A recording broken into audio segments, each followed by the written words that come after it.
L'infini se contemple indéfiniment. Ça se passe là-haut, par Eric Simon. La source de rayons X qui domine toute la galaxie d'Andromède vient d'être identifiée. Il s'agirait d'un seul et unique pulsar, nommé Swift J0042.6 plus 4112. Cette mise en évidence a été effectuée avec le télescope spatial NuSTAR. J0042.6 semble bien être un pulsar dans un système binaire, de ceux dont le pulsar accrète de la matière à son étoile compagne, jusqu'à former un disque de gaz fortement échauffé qui rayonne donc en rayons X. Son spectre en rayons X, mesuré par NuSTAR, est en tout cas très similaire à celui d'un tel système. Miyoko Yukita, l'auteur de cette étude, résume « Nous ne savions pas ce qu'était cette source X avant que nous l'observions avec NuSTAR. » Il faut dire que l'existence de cette source X intense était connue depuis longtemps, même si sa nature était encore inconnue. C'est dans les années 1970 qu'elle a été détectée pour la première fois dans les basses énergies de rayons X par le télescope spatial Einstein Observatory, à proximité du centre de la galaxie d'Andromède.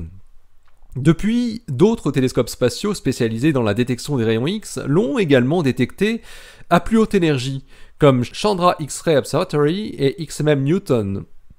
Mais c'est grâce aux observations combinées de Swift en 2013 et de NuSTAR plus récemment, notamment grâce à la forme du spectre des rayons X, que les astrophysiciens sont enfin parvenus à comprendre l'origine de ces rayons X de haute énergie. À ces énergies, jusqu'à une vingtaine de kiloélectronvolts, J0042.6 apparaît être l'objet le plus brillant de toute la galaxie M31. Yukita et ses collaborateurs publient leur étude dans The Astrophysical Journal. Ils montrent que la source de rayons X à basse énergie et la source de rayons X de haute énergie ne font qu'une. Le spectre montre bien deux composantes, avec une composante à haute énergie qui subit une coupure brutale vers 20 keV, typique des accrétions de pulsars. Malheureusement, les données ne permettent pas d'identifier de pulsation, ce qui apporterait une preuve directe de la nature de la source. Mais d'autres observations, avec Hubble notamment, permettent d'exclure la présence d'un objet compact de plus de 3 masses solaires. Or, classiquement, les astronomes estiment que des rayons X d'aussi haute énergie ne peuvent qu'être produits par un disque d'accrétion de trou noir massif. Mais ici, la masse impliquée serait trop faible pour être ce genre de trou noir, et c'est donc l'hypothèse pulsar qui a les préférences de Yukita et son équipe.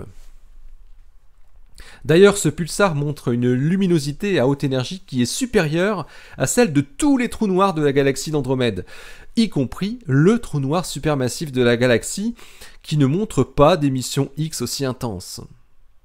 Cette très grande luminosité de J0042.6 est inattendue. Le fait qu'un seul pulsar peut dominer à lui seul l'émission X à haute énergie d'une galaxie entière montre combien ces systèmes binaires ont une importance dans les galaxies. Il est d'autant plus intéressant d'observer une telle source dans notre galaxie voisine, qui est la galaxie d'Andromède, car elle est très similaire à notre galaxie. Observer Andromède est un moyen indirect et plus aisé d'étudier notre propre galaxie. Notre galaxie possède-t-elle, elle aussi, une source intense de rayons X de haute énergie ? Il semble que non pour le moment, mais on n'est jamais sûr de rien. L'article de Miyoko Yukita et son équipe est paru dans The Astrophysical Journal, volume 838, en date du 22 mars 2017. Et il a pour titre « Identification of the hard X-ray source dominating the E superior to 25 keV emission of the nearby galaxy M31 ». Allez, restez bien à l'écoute sur le www.ça-se-passe-là-haut.fr. Ça se passe là-haut, le blog où l'univers des pulsars se contemple indéfiniment. Vous retrouvez cette émission sur iTunes, sur PodCloud, sur Stitcher, sur YouTube. Et toujours sur le blog Ça se passe là-haut lui-même.